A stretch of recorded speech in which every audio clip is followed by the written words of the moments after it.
In the last 3 decades, the Asian continent has gone through a rapid change. We have seen economies achieving unbelievable growth. There are countries which have achieved prosperity like the West. Yet there are many developing countries who are on the verge of this kind of growth.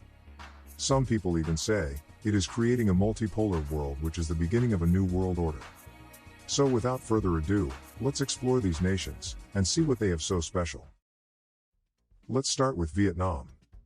Most people remember this country because of its horrifying history of wars and conflicts. But nowadays Vietnam is on the top of the news because of its unbelievable economic progress. There was a time in the 80s and 90s, when the country's per capita income was estimated to be between $200 to $300 per year. Cut to today, this per capita income has been around $2,800.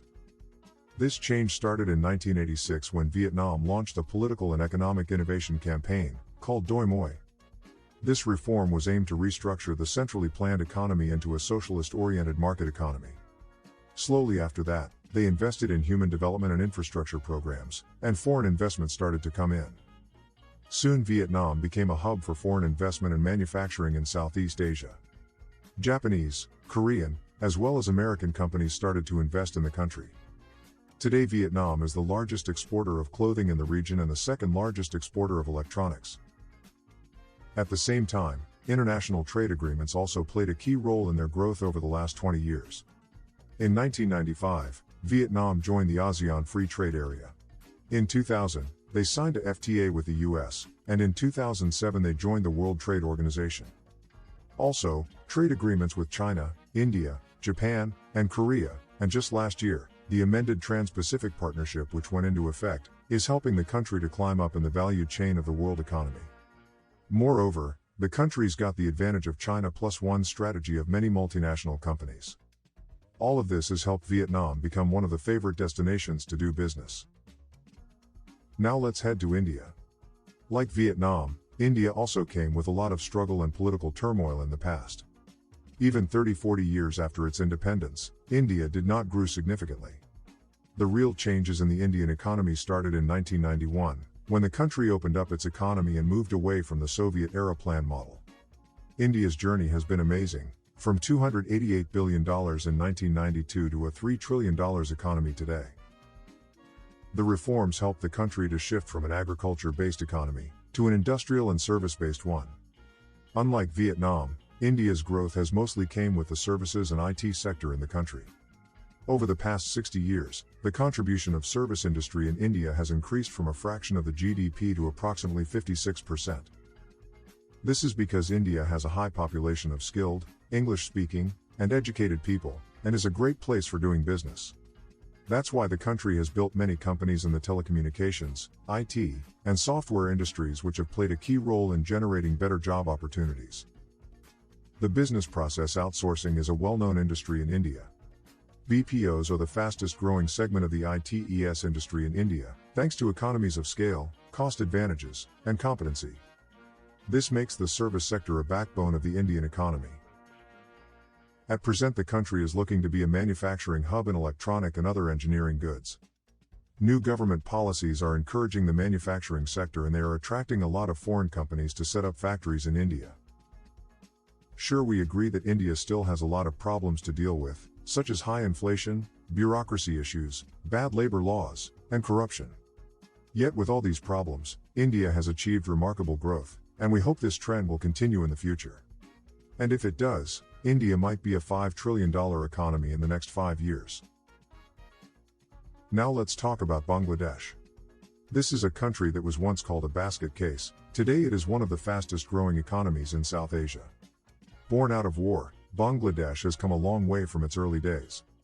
This country has seen unprecedented economic growth in the past couple of decades, with average economic growth of 7% in the last 11 years. Its GDP rose from $100 billion in 2009 to almost $303 billion in 2019. That's a massive 200% increase in 10 years. This has happened because the government abandoned the nationalization policy and gave opportunity to private sector participation in the economy. Many state-owned enterprises have been privatized, like banking, telecommunication, media, aviation and some other industries. But there is another reason for Bangladesh's economic growth. And that is the garment industry. Their garment industry has grown massively in recent times. Bangladesh has become the second largest manufacturer of the ready-made garments.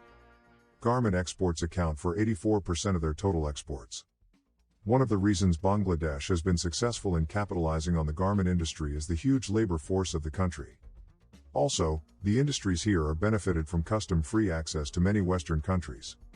This happened because many nations removed the export duties for least developed countries, and Bangladesh being one of them benefited from it.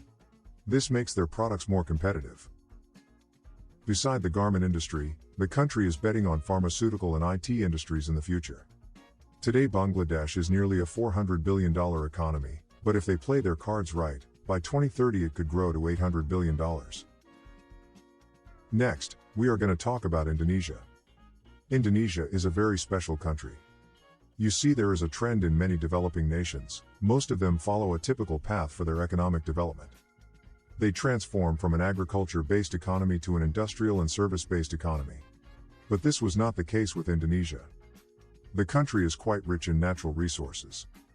Hence they had a huge reliance on commodities. The country holds large reserves of crude palm oil, coal, gas, and copper. In the 2000s, they made a lot of money due to the commodity boom in the international market, which helped them recover from the Asian financial crisis. But having a lot of commodities isn't the only great thing about the country. Indonesia also has a large young population. This massive population creates a huge demand for consumer goods, making it a key driver of the country's economic growth. It is estimated that by 2030, Indonesia will have 135 million consumers. Moreover, the growing middle class is contributing to the rapid urbanization of the country. This also helped Indonesia's large industrial and service sector growth. This growth in other sectors is helping them to reduce their dependence on commodity exports, which is essential for a growing nation. It is estimated that by 2030 Indonesia could be the largest economy in Asia after China and India. Due to its large population, Indonesia is set to become one of the biggest consumer markets. Indonesia's working-class population is becoming the backbone of the country's economy. Now we know, you might be thinking there are many other significant economies in the Asian region, then why we choose these four? Well, here you have to understand all these countries are in their developing stage, and as we have seen in the video, they really show the potential. In the coming time, these could also be the next countries to show a significant influence on the world economy. And they really are the ones to keep an eye on. So, what do you think about this video? Tell us in the comments below. And if you are new to this channel, please consider subscribing. Thank you.